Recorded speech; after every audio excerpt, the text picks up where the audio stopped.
Hello student, आज हम आपको बताएंगे गुणज, सार्वगुणज, सार्वगुणनखंड, गुणनखंड और अभाज्य गुणनखंड के बारे में। सबसे पहले हम आपको बताते हैं गुणज।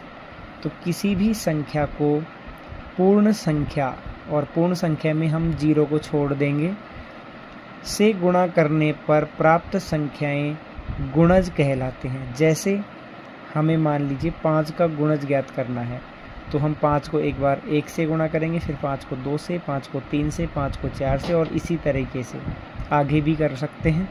तो 5 के हमें गुणज प्राप्त होते हैं 5 एकम 5, 5 गुणा 2 10, 5 गुणा 3 15, 5 गुणा 4 20। यानी ये वे सभी संख्याएं हैं जो 5 के पहाड़े में आती हैं। उसके बाद हम आपको बताते हैं सार्वगुणज कैसे ज्ञात करते हैं। जैसे कि हमें 5 व 10 का सार्वगुणज ज्ञात करना है, तो 5 के गुणज हैं 5, 10, 15, 20, 25, 30 etc। और 10 के सार्वगुणज हैं 10 के गुणज हैं 10, 20, 30, 40, 50, 60 etc। तो यहाँ पर जो संख्याएं उभयनिष्ठ हैं, कॉमन हैं, वो कौन कौन सी हैं? 10, उसके बाद में मिल रही हैं 20, उसके बाद मिल रही हैं 30। तो इनके जो सार्वगुणज प्राप्त होते हैं वो प्राप्त होंगे 10, 20, 30। आगे हम आपको बताते हैं सार्वगुणनखंड। तो 12 व 18 के सार्वगुणनखंड मान लीजिए हमको ज्ञात करने हैं।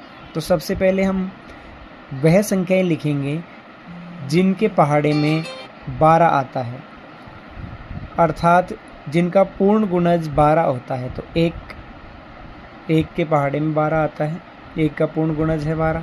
2 के पहाड़े में 12 आता है, यानी 2 का भी भाग 12 में जाता है। 3 का भी भाग 12 में जाता है। 4 का भी भाग 12 में जाता है।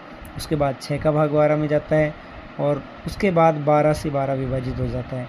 इसी तरीके से 18 में 1 का पूरा भाग जाएगा, 18 में 2 का भी, 3 का भी, 6 का भी, 9 का भी और 18 का भी। अब इनमें से उभयनिष्ठ मिलने वाली संख्याएं हैं 1, 2, 3 और 6।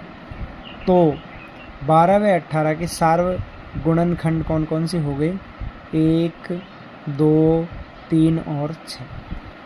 अब गुणनखंड क्या होता है हम आपको बता देते हैं कि जैसे 4 को हम 2 संख्याओं के टुकड़ों के रूप में लिख सकते हैं, जैसे 1 गुणा 4 भी लिख सकते हैं